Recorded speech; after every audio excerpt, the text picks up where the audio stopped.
இயேசு கிறிஸ்துவில் பிரியமான சகோதர சகோதரிகளே, தவக்காலத்தின் புனிதமான பயணத்தில் 29ஆம் நாளுக்கு நாம் கடந்து வந்திருக்கிறோம்.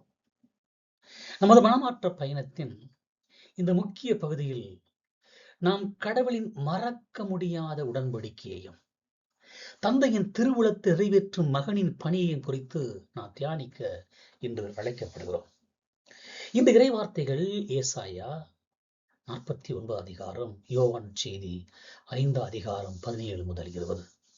தவக்காலத்தின் நோக்கமான நிரந்தரமான மீட்பின் நம்பிக்கை மற்றும் அதன் தன்மையான தந்தையின் சித்தத்திற்கு கீழ்ப்படிதல் ஆகியவற்றை நமக்கு தெளிவுபடுத்துகின்றன. கடவுள் எதற்காக நம்மை மறக்க மாட்டார்? இயேசுவின் பணி எப்படி நம் வாழ்வின் முன்மாதிரி? இந்த கேள்விகளை நாம் எழுப்பி தியானிக்க கடமைப்பட்டிருக்கிறோம். இன்றைய நாளினுடைய தவக்கால நோக்கம் தாயின் அன்பை விட நிரந்தரமான மீட்பின் உறுதி. தாயின் அன்பை விட மேலான நிரந்தரமான மீட்பின் உறுதி. ஏசாயா தீர்க்கதரிசி 49. அதாவது புறக்கணிக்கப்பட்ட நிலையில் இருந்து மீட்கப்பட்டு ஆறுதல் பெறுதல். புறக்கணிக்கப்பட்ட நிலையிலிருந்து மீட்கப்பட்டு ஆறுதல் பெறுதல். இறைவாக்கினர் ஏசாயா மூலமாக ஆண்டவர் தரும் செய்தி தவக்காலத்தின் நோக்கமான நிரந்தரமான உடன்படிக்கை நம்பிக்கையை வலியுறுத்துகிறது. உன் தாயானவள் தன் பிள்ளைகளுக்கு இறங்காமல் இருக்க முடியுமா? பெற்றவள் தன் மகனை மறக்க முடியுமா? ஒருவேளை அவள் மறக்கலாம், ஆனால் நான் உன்னை மறக்க மாட்டேன். பெற்ற தாய் உன்னை மறந்தாலும் நான் உன்னை மறக்க மாட்டேன். இது ஏசாயா தீர்க்கதரிசி வழியாக கடவுள் கொடுக்கக்கூடிய உன்னதமான வாக்குத்தத்தம். இஸ்ராயல் மக்கள் ஆண்டவர் என்னை கைவிட்டு விட்டார், என் தலைவர் என்னை மறந்து விட்டார் என்று துயரப்பட்டார்கள். இந்த புறக்கணிப்பின் உணர்வு பாவத்தின் விளைவால் நாம் கடவுளிலிருந்து விலகிச் செல்லும் போது நம்மை ஆட்கொள்ளும் எல்லோருக்கும் வரக்கூடிய ஒரு சோதனை தான். ஆண்டவர் தாயின் அன்பை ஒரு ஒப்புமையாக கூறி, தாய் மறந்தாலும் நான் ஒருபோதும் மறக்க மாட்டேன் என்று உறுதியை தருகிறார்.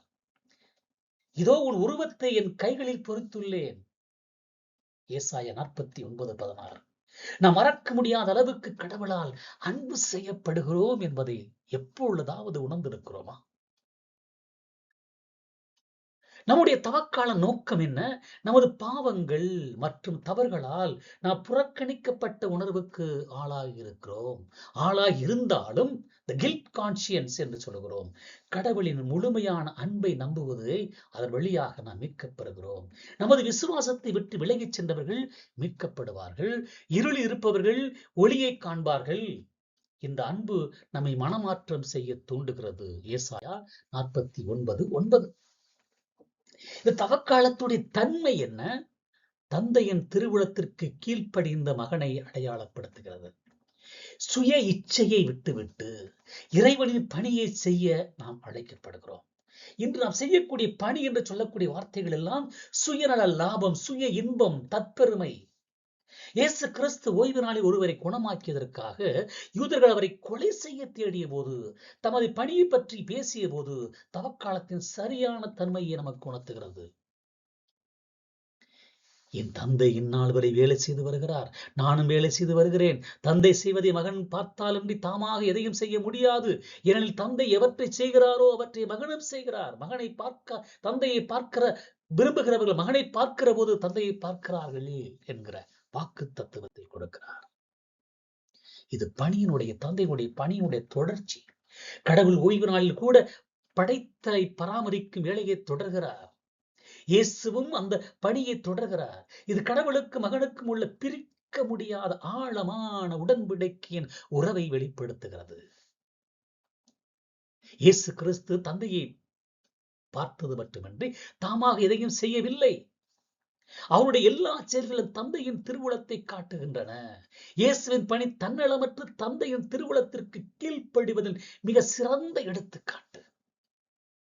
நம்முடைய தவக்காலம் என்பது சுய விருப்பங்களையும் உலக இச்சைகளையும் விட்டுவிட்டு தந்தையின் திருவுளத்திற்கு கீழ்ப்படிவதில் இயேசுவை ஒரு மாதிரியாக கொள்வதாகும். நாம் இயேசுவை போல நமது பாவ இருள் நிறைந்த இடங்களில் தந்தையின் அன்பில் பணியை செய்ய அழைக்கப்படுகின்றோம். இங்கு இறையியல் பார்வை என்ன? அன்பின் உடன்படிக்கையும் அதிகாரத்தின் பணிவும். அன்பின் உடன்படிக்கையும் அதிகாரத்தின் பணிவும். மறக்கப்படாத விளிம்பு நிலை மக்கள் இயேசுவின் மறக்க முடியாத அன்பும் இயேசுவின் தந்தைக்கு கீழ்ப்படிதலும் நமது பொது வாழ்வில் நேரடியாக பொருந்துகின்றன. மறக்கப்படாத மக்களை பார்க்கிறோம். ஏசாயா கூறுவது போல, ஆண்டவர் என்னை கைவிட்டார் என்று உணரும் மக்களே இன்றைய பொதுவாழ்வில் அதிக எண்ணிக்கையில் இருக்கிறார்கள்.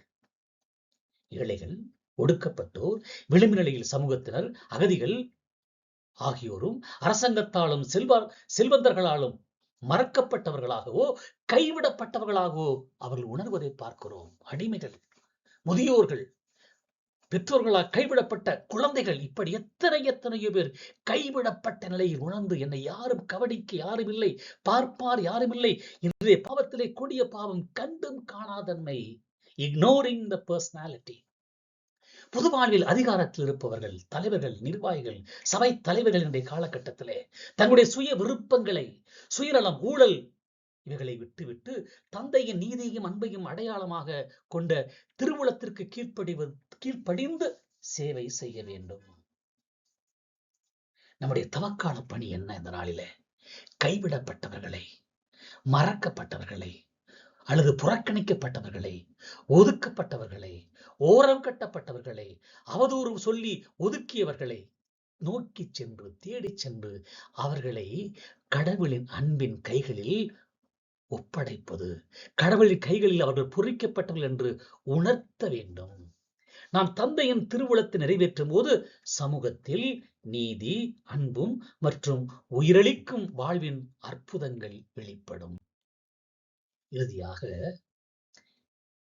இந்த தவக்காலத்தின் 29ஆம் நாளில் நாம் கடவுளில் அன்பில் நிலைத்திருப்போம். எப்படி? கடவுளில் கீழ்ப்படிந்து அன்பில் நிலைத்திருப்போம். ஏசாயா கூறியது போல, நம்முடைய பாவங்கள் நம்மை பிரித்தாலும் ஆண்டவர் நம்மை ஒருபோதும் மறக்க மாட்டார் என்ற நம்பிக்கையில் ஆறுதல் பெறுவோம். இயேசுவை போல நம்முடைய சுய விருப்பத்தை விட்டுவிட்டு தந்தையின் அன்பின் பணியை நிறைவேற்ற நம்மை முழுமையாக ஒப்படைப்போம். நாம் கீழ்ப்படிந்து அன்பு செய்யும் போது நாம் இயேசுவை போல நிலை வாழ்வின் ஆசீர்வாதத்தை பெற்றுக்கொள்வோம். அந்த ஆசீர்வாதம் இயேசு நமக்கு கொடுக்கிறார், தந்தையிடமிருந்து கொடுக்கிறார். பெற்றவர்களாய், மகிழ்ந்தவர்களாய் தொடர்ந்து பயணிப்போமா?